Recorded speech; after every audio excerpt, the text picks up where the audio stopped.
Hello everyone, welcome to SK study point. So మేము ఈ రోజు నుంచి మీకు టెక్నికల్ ఓరియంటెడ్లో వీడియోస్ని ప్రిపేర్ చేస్తున్నాము. సో దీంట్లో మేము ఏంటంటే ప్రీవియస్ ఇయర్స్లో వచ్చిన క్వశ్చన్స్ని వాటిని పిక్ చేసి వాటి సొల్యూషన్స్ మీకు అందించడానికి ట్రై చేస్తాం. సో ఇవి ఏంటంటే బేసిక్గా మీకు గేట్ ఓరియంటెడ్లో కానీ లేకపోతే ఇస్రో ఓరియంటెడ్లో కానీ ఎవరైతే ప్రిపేర్ అవుతున్నారో వాళ్ళకి ఈ వీడియోస్ చాలా యూజ్ అవుతాయి. సో ఇవి మోస్ట్ స్పెసిఫికల్లీ మీకు రెగ్యులర్గా మేము అప్డేట్ చేయడానికి ట్రై చేస్తాం. మీరు డైలీ మా ఛానల్ని సబ్స్క్రైబ్ చేసేసుకొని డైలీ రెగ్యులర్గా అప్డేట్లో ఉండండి. So let's without any delay so first question start చేద్దాం. యాక్చువల్గా ఈ టాపిక్స్ వచ్చేసి నెట్వర్క్ అనాలిసిస్లో క్వశ్చన్స్ని పిక్ చేసాం. సో ఇవి ఏంటంటే ఈసీ వాళ్ళకి అండ్ త్రిబుల్ వాళ్ళకి యూజ్ అవుతాయి. ఎవరైతే ప్రిపేర్ అవుతున్నారో గేట్కి కానీ ఇస్రోకి కానీ లేకపోతే ఎనీ టెక్నికల్ ఆస్పెక్ట్కి ప్రిపేర్ అవుతున్న క్యాండిడేట్స్కి ప్రతి ఒక్కరికి యూజ్ అవుతాయి. సో ఇక్కడ ఫస్ట్ క్వశ్చన్ ఏమడిగానంటే ద నెట్వర్క్ హ్యాస్ 10 nodes అని చెప్పేసి ఇచ్చారు. n = 10 and the branches is 70. So the number of node pair voltages will be అని చెప్పేసి అడిగాడు. సో మనకు ఒక ఫార్ములా ఉంటుంది. సో ఆ ఫార్ములా ఏంటంటే b - n + 1 అని చెప్పేసి ఉంటుంది. సో ఇక్కడ మనం సబ్స్టిట్యూట్ చేసుకుంటే 17 - 10 + 1 సో అంటే మనకు 18 మైనస్ అంటే టోటల్ 8 అని చెప్పేసి వస్తుంది. బట్ ఇదేంటంటే number of node pair equations కాదు. సో వాడు అడిగింది number of node pair equations, node pair voltages.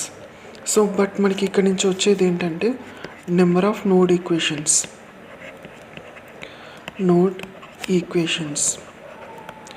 Are మనం ఏమంటే లింక్స్ అని చెప్పేసి అంటాం. వీటిని మనం స్పెసిఫిక్గా లింక్స్ అని చెప్పేసి అంటాం. బట్ మనకు నెంబర్ ఆఫ్ నోడ్ పేర్ వోల్టేజెస్కి ఫార్ములా ఇది కాదు. So number of node pair వోల్టేజెస్కి 2 ఫార్ములాస్ ఉంటాయి.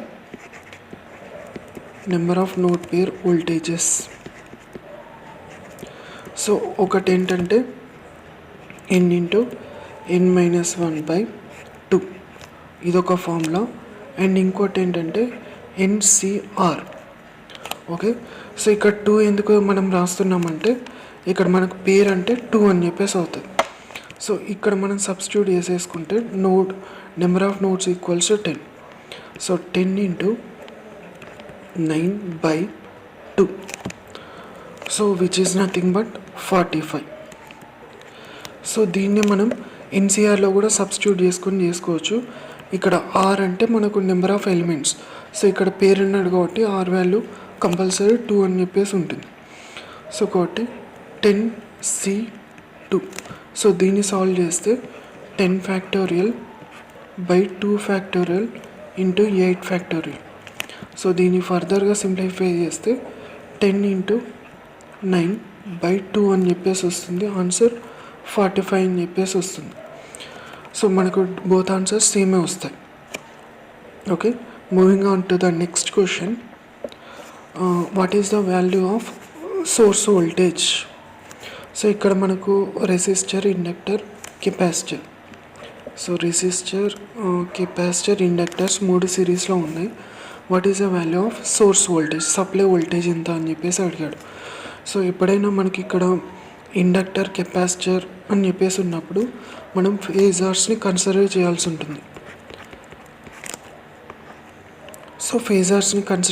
ఉంటుంది. సో మనకు డైరెక్ట్గా 3 + 14 + 10 అనేది it's not the total supply voltage. ఎందుకు అంటే మనకి ఇండక్టర్లో, కెపాసిటర్లో వోల్టేజ్ లీడింగ్ అండ్ లాగింగ్లో ఉంటాయి. సో కాబట్టి టోటల్ వోల్టేజ్కి ఫార్ములా ఏమవుతుందంటే √VR voltage across resistor plus so మనకి ఏదైతే లార్జ్ వాల్యూ ఉందో ఆ వోల్టేజ్ VL - VC (2). సో ఇక్కడ నుంచి మనం సబ్స్టిట్యూట్ చేసేసుకుంటే 3² + 14 minus 10 whole square. So 14 minus 10 అంటే 4 అవుతుంది.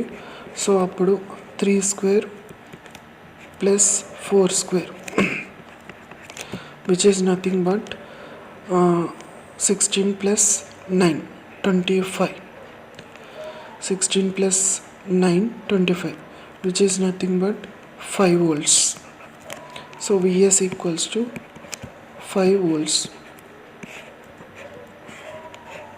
Okay, next question. When the number of coils are when the number of turns of a coil are doubled. So ఇక్కడ ఏమి ఇచ్చాడంటే టర్న్స్ కాయిల్ డబుల్ అయిపోయాయి. సో డబుల్ అయినప్పుడు మనకు దాని టైం కాన్స్టెంట్ ఎలా చేంజ్ అవుతుంది. సో టైం కాన్స్టెంట్ చేంజ్ కావాలంటే మనకు compulsory first time constant in the inductor ఎలా ఉంటుంది మనకు ఫస్ట్ తెలియాలి. సో ఇండక్టర్లో టైం కాన్స్టెంట్ వచ్చేసి దాన్ని మనం టవ్ అని చెప్పేసి రిప్రజెంట్ చేస్తాం. Tau equals to solution. So tau equals to L/R. Okay, so ఇక్కడ వాడు కండిషన్ ఏమి ఇచ్చాడు, when the number of turns of a coil are doubled అని చెప్పేసి అన్నాడు. అంటే మనకు ఎల్కి ఫార్ములా ఏమవుతుంది యాక్చువల్గా ఇండక్టెన్స్కి mu N square pi by I. Next మనకు in terms of if in case ఆర్ని మనం రాసేసుకుంటా ఆర్ ఈక్వల్స్ టు రో L/E. సో ఈ రెండు పారామీటర్స్ ఎందుకు రాశానంటే మనం ఒకసారి ఇండక్టర్ కనుక తీసేసుకుంటే సో దాంట్లో మనకు ఇండక్టెన్స్ ఉంటుంది అండ్ రెసిస్టెన్స్ ఉంటుంది. రెసిస్టెన్స్ అనేవి ఫిజికల్ పారామీటర్స్ పైన డిపెండ్ అయి ఉంటుంది. ఇండక్టెన్స్ అనేది కరెంటు వాటిపైన డిపెండ్ అయి ఉంటుంది. Current number of turns flux పైన డిపెండ్ అయి ఉంటుంది. సో ఇక్కడ మనకి ఏంటంటే number of turns of a coil is doubled. So ఇక్కడ మనకు కాయిల్ టర్న్స్ డబుల్ అయినప్పుడు ఇక్కడ మనకు L is proportional to N square అని చెప్పేసి వస్తుంది. అంటే నెంబర్ ఆఫ్ టర్న్స్ డబుల్ అయిపోతే మనకి ఇండక్టెన్స్ వాల్యూ 4 times అవుతుంది. సో అంటే ఇక్కడ మనం సపోజ్ 2n అని చెప్పేసి రాసుకున్నాం. So 2n is proportional to L. So అంటే మనకి ఏమవుతుంది, L is proportional to 4n square అని చెప్పేసి అవుతుంది. అంటే ఎల్ వాల్యూ 4 times ఇంక్రీజ్ అవుతుంది. అదే సో మనకు అదే బేస్లో మనం చూసేసుకుంటే టర్న్స్ డబుల్ అయినప్పుడు మనకేమవుతుంది, కాయిల్కున్న లెంత్ కూడా డబుల్ అయిపోతుంది. Number of turns of a coil is doubled అంటే మనకి లెంత్ కూడా డబుల్ అయిపోతుంది. సో లెంత్ డబుల్ అయిపోతే మనకు రెసిస్టెన్స్ ఏమవుతుంది, length is doubled. So resistance is proportional to length. So resistance is మనం ఇక్కడ 2 times అవుతుంది. సో అంటే R is proportional to 2 times L. So ఈ రెండు పారామీటర్స్ని మనం చూసేసుకొని సో ఇక్కడ ఎల్ అనేది 4 times అవుతుంది, ఇక్కడ రెసిస్టెన్స్ అనేది 2 times ఇంక్రీజ్ అవుతుంది. అదే మనం ఇందులో సబ్స్టిట్యూట్ చేసుకుంటే 4 times ఎల్ అవుతుంది అండ్ 2 times ఆర్ అవుతుంది. సో అంటే మనకు టవ్ వాల్యూ ఏమవుతుంది, 2 into ఎల్ times ఆర్. అంటే టైం కాన్స్టెంట్ అనేది డబుల్ అయిపోయింది. టైం కాన్స్టెంట్ డబుల్ అయింది. Tau is doubled if the turns of a coil is doubled. So అంటే మనకు టర్న్స్ అనేవి డబుల్ అయిపోతే లెంత్ కూడా డబుల్ అయిపోతుంది. సో దాన్ని బట్టి రెసిస్టెన్స్ కూడా డబుల్ అయిపోతుంది. బట్ ఇండక్టెన్స్ మనకు టర్న్స్ ఇంక్రీజ్ అయితే ఇండక్టెన్స్ 4 times ఇంక్రీజ్ అవుతుంది. ఓకే, సో నెక్స్ట్ క్వశ్చన్ వచ్చేసి when 2 wires A and B. So మనకి ఇక్కడ 2 wires ఉన్నాయి, ఒకటి ఏ అండ్ ఇంకోటి B. So made up of same material having length L and 2l. So అంటే ఏంటంటే ఏదేమో ఎల్ ఉంది లెంత్ అండ్ బిదేమో 2l అని చెప్పేసి ఉంది. And the radius R and 2r. So ఏది వచ్చేసి ఆర్ ఉంటే బిది వచ్చేసి 2r ఉంది దాని రేడియస్. Then the ratio of their specific resistance will be. So specific రెసిస్టెన్స్కి మనకు ఫార్ములా ఏంటి in terms of resistance? So rho equals R equals to rho L by A. ఇంతకుముందు మనం రాసిన ప్రాబ్లంని బట్టి దాంట్లో మనకు R equals to rho L by అని చెప్పేసి వచ్చింది. దాని నుంచి మనం రోని రాసేసుకుంటే rho equals to R A by L అని చెప్పేసి వస్తుంది. ఓకే, సో మనం for the first wire and the second wire ఈ రెండింటి వాల్యూస్ ఇందులో మనం సబ్స్టిట్యూట్ చేయాల్సి ఉంటుంది. సో బట్ మనకు ఏరియా ఐడియా లేదు, ఎందుకంటే మనకి ఇక్కడ రేడియస్ ఇచ్చాడు కాబట్టి దీనికి కొద్దిగా మాడిఫై చేసుకుంటే పై ఆర్ స్క్వేర్ అని చెప్పేసి అవుతుంది బై ఎల్ అని చెప్పేసి వస్తుంది. సో వచ్చిన తర్వాత ఇది మనం ఫస్ట్ కాయిల్కి మనం ఫస్ట్ వైర్కి రో 1 ఈక్వల్స్ టు ఆర్, ఎందుకంటే రెసిస్టెన్స్ సేమ్ ఉందని చెప్పేసి చెప్పాడు. సేమ్ మెటీరియల్ కాబట్టి సేమ్ రెసిస్టెన్స్ ఉంటుంది. సో కాబట్టి rho R by R square R1 square by L1.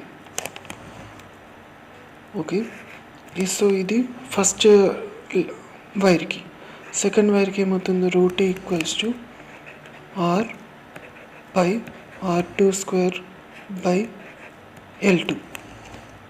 So ఇక్కడ నుంచి మనకు ఆర్ఆర్ పై గెట్స్ క్యాన్సిల్ అయిపోతుంది. సో ఇక్కడ నుంచి మనం రాసుకుంటే rho 1 by rho 2 which is equals to R square by L1 into L2 by R square 2. So ఇది second value. So మనకి ఇక్కడ పారామీటర్స్ ఇచ్చాడు కదా, ఆ పారామీటర్స్ మనం ఇక్కడ సబ్స్టిట్యూట్ చేద్దాం. R1 అనేది R1 లానే ఉంది. So R1 square R1 equals to R by L1 equals to L. దీన్ని ఎరేజ్ చేస్తాను మీకు క్లియర్ అండర్స్టాండింగ్ కోసం. సో ఇక్కడ R1 square equals to R square by L equals to L1 equals to L into L2 equals to 2L by R2 square equals to 2R square. So దీన్ని simplify చేసుకుంటే L gets cancel అవుతుంది, R square gets cancel అవుతుంది. So అంటే మనకి ఏమవుతుంది? 1/4 వస్తుంది. ఇక్కడ 2 ఉంటుంది కాబట్టి 2 కూడా క్యాన్సిల్ అయిపోతుంది. సో రో 1 బై రో 2, ఇక్కడ 2 2s are 4 కాబట్టి క్యాన్సిల్ అయిపోతే 2 అని చెప్పేసి ఉంటుంది. రో 1 by rho 2 equals to 1/2. So ఇది మన ratio for the first wire and second wire.